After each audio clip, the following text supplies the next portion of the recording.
Welcome to Just Write Julie, the writing podcast where craft meets strategy and creativity meets clarity. I'm Julie Navickas, romance author, corporate communications pro, and university instructor. Most writing podcasts stay in one lane. This one brings together three: craft, career, and communication. Each episode features authors, editors, and marketers to help you strengthen the work, position it, and talk about it with confidence. If you're ready to write better and share your work with intention, you're in the right place. Just Write Julie. Let's get to work. Welcome to Just Write Julie, the podcast where writing meets strategy and creativity meets clarity.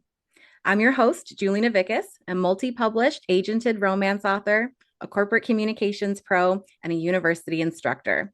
And I am thrilled to be here on this episode of Just Write Julie with Allison Buehner, the founder of Golden Editorial. Allison, welcome. Thank you so much, Julie. I'm so happy to be here. Oh, I'm so pleased. I know you and I go way back. And so when I was thinking about who should I invite to have as a guest on this podcast, I'm like, Allison. You are too kind. I am so honored. Oh, you're so sweet. Well, Allison, I'm looking forward to talking to you because you bring a wealth of expertise when it comes to editing and feedback. And that's really going to be the primary goal of our show today, is to talk through what advice you have for writers and listeners. So let me kick us off, and I'm just going to ask you a very simple, easy question. Can you tell us a little bit about how you and I have first connected and what our professional relationship looks like today? Of course I can. We initially met, Julie and I initially met. I cannot believe this. Okay. Long time ago. Julie and I met so long ago. We initially met over a women's professional development organization within communications. It was my sophomore year of college. Oh my gosh. And we ended up founding a registered student organization together. And it's still on campus today, which is so exciting, and our own little legacy that we left at Illinois State University. And ever since then, we have done something to work together in some way. Absolutely. We have just always found a way to work together ever since. And I think it's truly just this harmonious working relationship that we've always had. And it turned into a beautiful friendship. It did. Yeah. I love that, Allison. Yeah, gosh, it feels so long ago, but you're absolutely right. So we met years ago when we were still on college campus together, but it's grown into so much more. Can you tell us through a little bit about, so Golden Editorial, obviously, and what our partnership looks like? Absolutely. At Golden Editorial, we help authors refine and polish their book so they can publish it and share it with the world in whatever form they want. So we offer editing services, book formatting services, and book coaching services as well. Yes.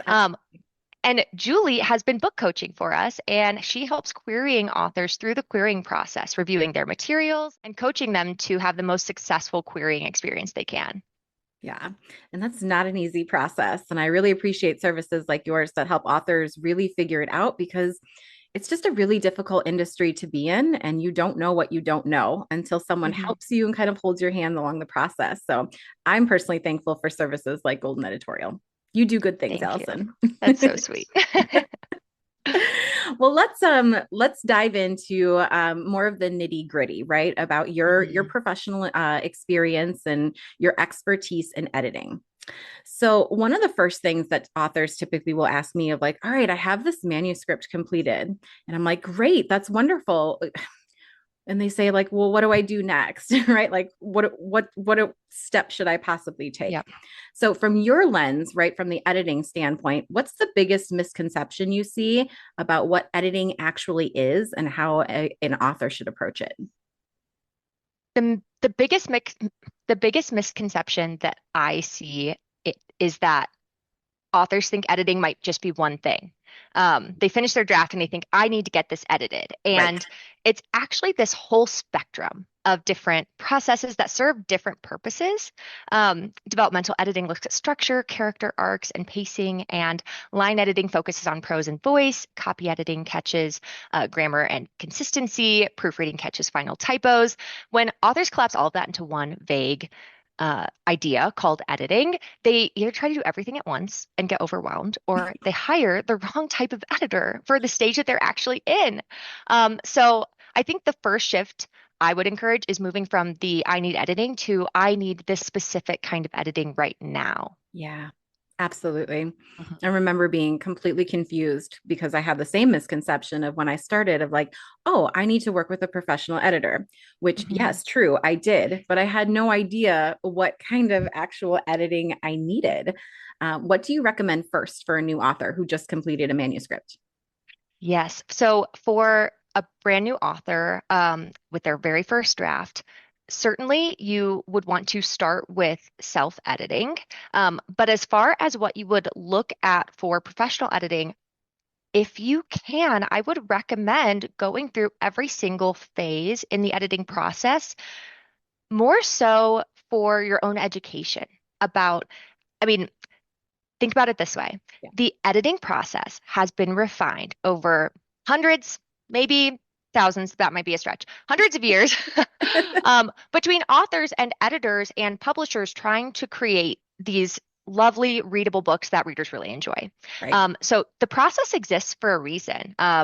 Don't try to reinvent the wheel, break this process. I would recommend trying to undergo every form of every step in the editing process. Right. Um, your first time ever, even if you don't think you need something, you probably do, You do. or you'll at least learn something really great from it. And that can be hard for authors starting out, and I understand that, but I would recommend that every author experiences every step of the editing process. Yeah, without a doubt. I recall writing my first novel and thinking like, "Oh, this is so good. I don't need any, right? I don't need anybody." And then Hmm. I went through a developmental edit, and the story just became so much stronger. There were massive plot holes that I was completely blind to, and there's just such a tremendous benefit, right, of handing your manuscript over to someone who is an expert in storytelling, and they can flag these things and help make that story so much better. So you know editing is not just as simple as, oh, you forgot a comma here, right? Like there's so Hmm. much more to it. So much more. So much more. Well, I know we're kind of digging into, the different types of editing, but there's really something that every author should do before they even partner with a professional editor, and that is self-editing. And Allison, I know that you have put together the complete guide to book editing, and one of your best practices in there, right, is to go through at least one round, if not two, of some self-editing. So, my question Yes. for you is, how do authors learn the difference between a craft choice and a craft problem when they're revising their own work? Okay. Yeah. This is one of my favorite things to talk about because I think the answer unlocks a lot of confidence Mm, for authors. And the short version is that you have to understand a rule before you can break it mm, intentionally. When I see a comma splice or a sentence fragment in a manuscript, the first question I ask is, does this feel intentional or mm. does this feel accidental? Yes. If it's consistent with the character's voice or it creates a specific rhythm or emotional effect, that's craft choice. But if it shows up randomly, it seems like more of a craft problem. Mm, The practical advice that I give authors is to be able to articulate why you mm. made the decision. Yep. And if you can say, I broke this rule here because, then that's intentional. But if you can't explain it, it's probably misunderstanding of language rules. Absolutely. And I think that's just something you organically do get better at. Mhm. When you're first starting out, you think you have the freedom, right, to be able to break those very traditional rules. And while Yeah. I think you can earn that right, you certainly don't want to establish yourself as an author who's not quite up on, you know, grammatical fluency. Absolutely. Yeah. And that's something that you would be able to help with, right, as an editor. Yes, absolutely. That is what I would call part of the line editing phase. Yeah. When it comes to word choice and that tone, but it can also be caught during copy edits or even during line edits or even during proofreading as a last ditch effort to make sure that your manuscript is polished. Absolutely. That's the beauty of it though, right? Is there are so many phases of traditional editing that it's going to get caught at some point. Absolutely.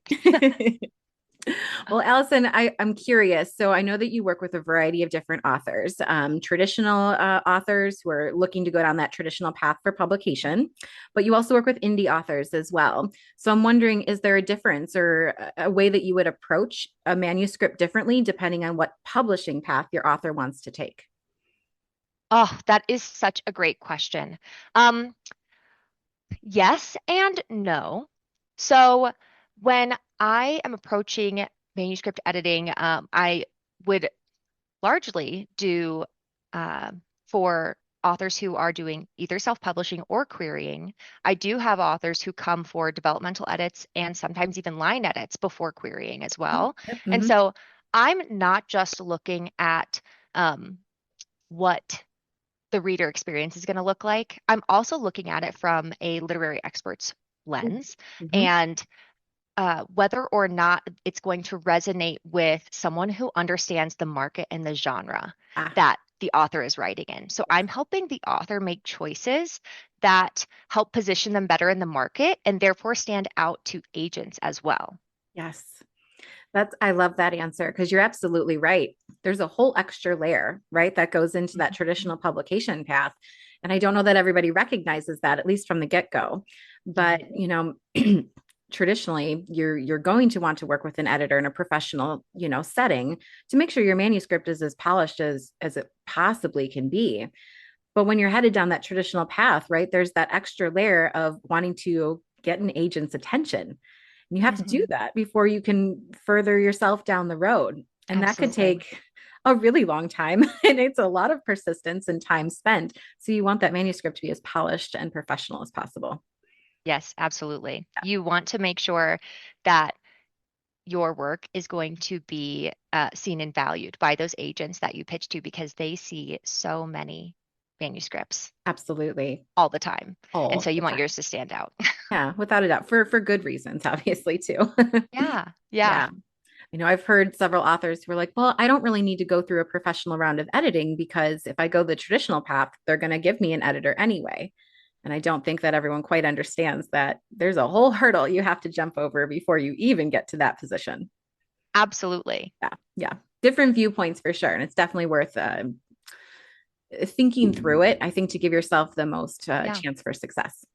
Yeah, and a lot of times, and we've talked a lot about the querying process, you and Yes. I, and we've even created a guide that Did. currently lives on Golden Editorial's website to help authors through the querying process. And one of my favorite things that you added to it was that authors should be starting with their tier 2 Yeah.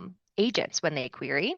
But I think similarly, like in that same vein, I would recommend authors if they don't think their book needs any work, to try querying it without edits. But Yeah. if they're not having success, to consider taking it to an editor before they start querying their tier 1 agents. Yeah. That is golden advice, right? Truly, that you're setting yourself up.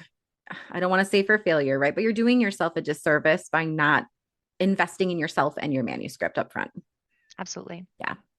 Well, kind of along that same vein, I want to talk about feedback, right? Because authors can receive feedback from a variety of different places and people. So we Mhm. have things called critique partners, we have beta readers, we have professional editors, we have ARC readers, right? There's all these different subsets of readers who want to share feedback about a manuscript. So, would you be willing to break down what those actual roles look like? And Yes. then what's most useful, during the life cycle of building a manuscript? Like when would you use these different type of feedback? Absolutely. That is such a great question. I would be happy to break it down. And I'll kind of do it at the same time. We'll Mhm. go kind of chronologically through a book's life cycle. Perfect. Starting with the writing process. While you are writing the book, your manuscript, if you come to a point where you feel like you would like to have some feedback on how things are going, that is when you would use a critique partner. Now, a Yes. critique partner is going to be another fellow writer, and they might be working on their own work in progress. And so you might be exchanging your projects back and forth and reading each other's work as a sounding board for each other. It's a very reciprocal relationship. Yes.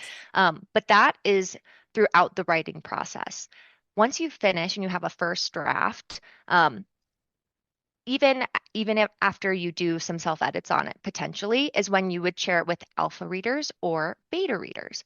An alpha reader is going to be someone who is an author themselves as well, but they are reading your book in its full form, not pieces. So that's what distinguishes them from a critique partner. That makes sense. Your beta readers are not going to be um, super informed and knowledgeable about the writing process. So they aren't looking at your book from an author lens. They are looking at your book from a reader lens. Mm. They must be readers of your genre, and they must be able to give you unbiased feedback.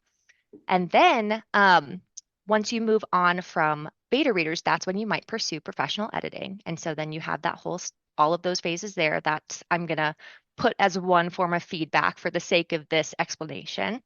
And then lastly, once your book is fully edited and formatted, and you're ready for publishing, before you publish your book, you'll share it with your ARC readers, which are your advanced readers.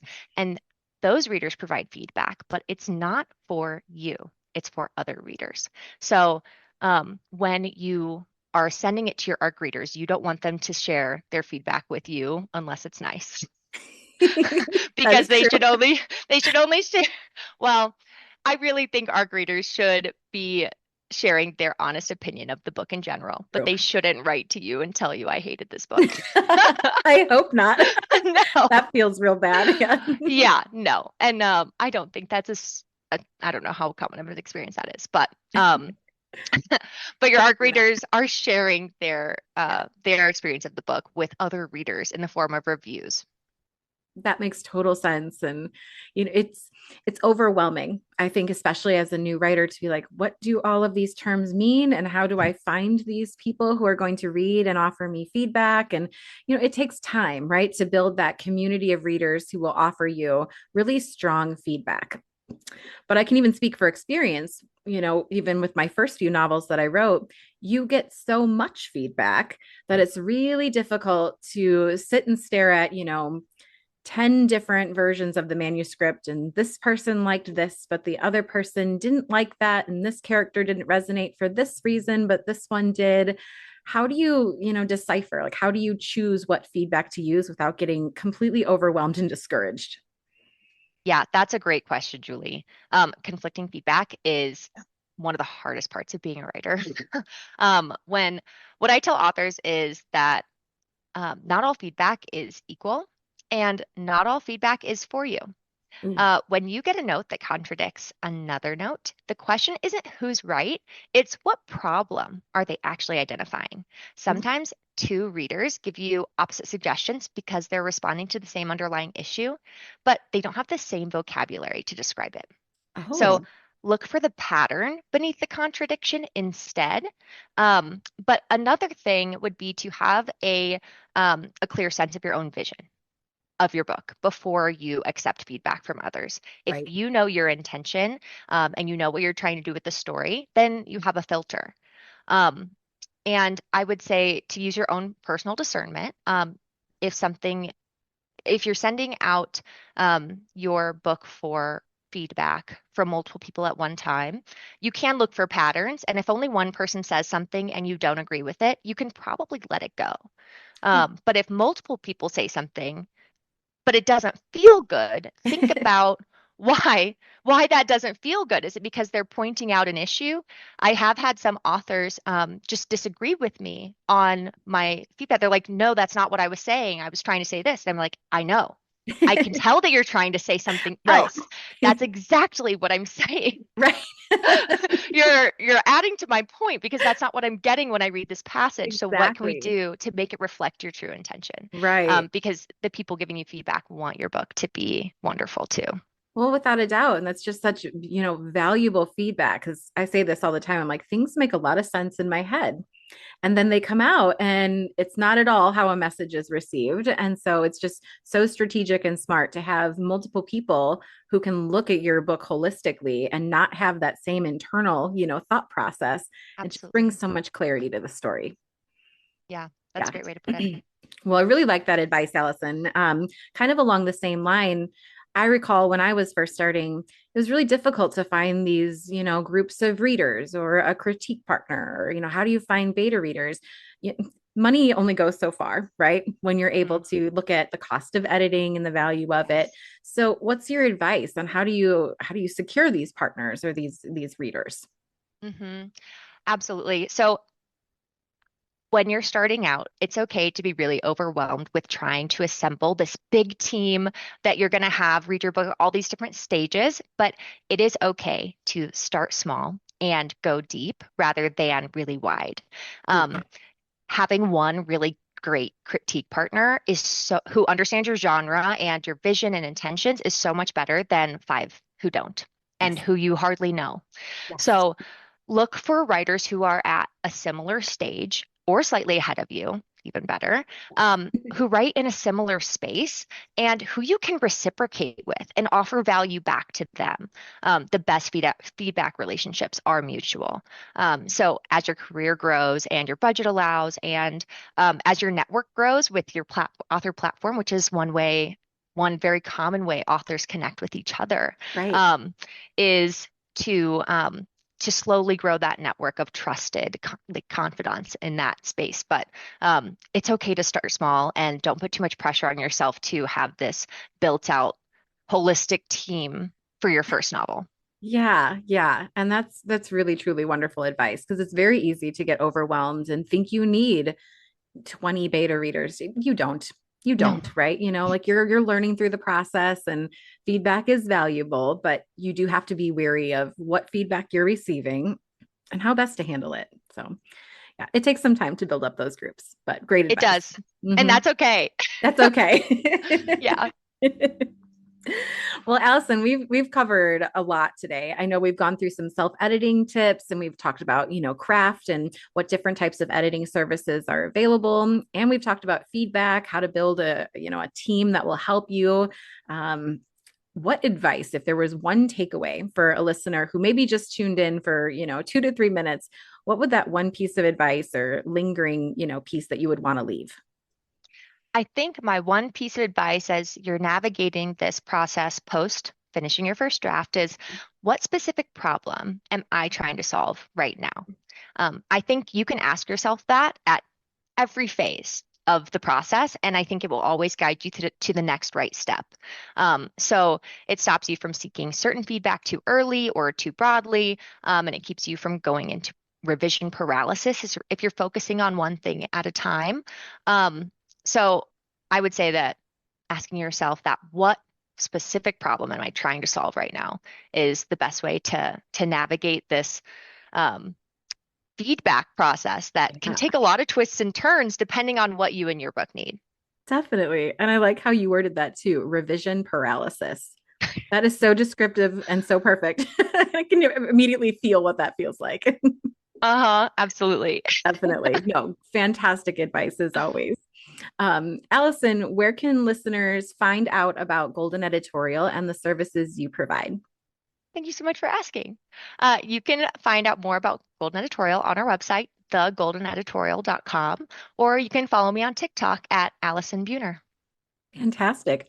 And I will say, I love your videos that you put out all the time. Every time I open TikTok, your face appears first on my feed. Oh my I'm a gosh, that fan, is so Allison. No. kind. Oh, that's so fun. It's cute. Well, Allison, thank you so much for joining me today on the Just Right Julie show, where writing meets strategy and creativity meets clarity. For anyone listening, I hope that today's conversation gave you something new to try on the page or in your career, or just about in how you talk about your work. You can follow and subscribe to the show on Spotify, Apple Podcasts, and YouTube. And if this episode helped you in any way, please leave a review or share it with a writer friend who could use these resources too. For more tools, templates, and behind the scenes lessons, visit authorjulienavickas.com and connect with me on social media. Until next time, just write and don't be afraid to be strategic about it.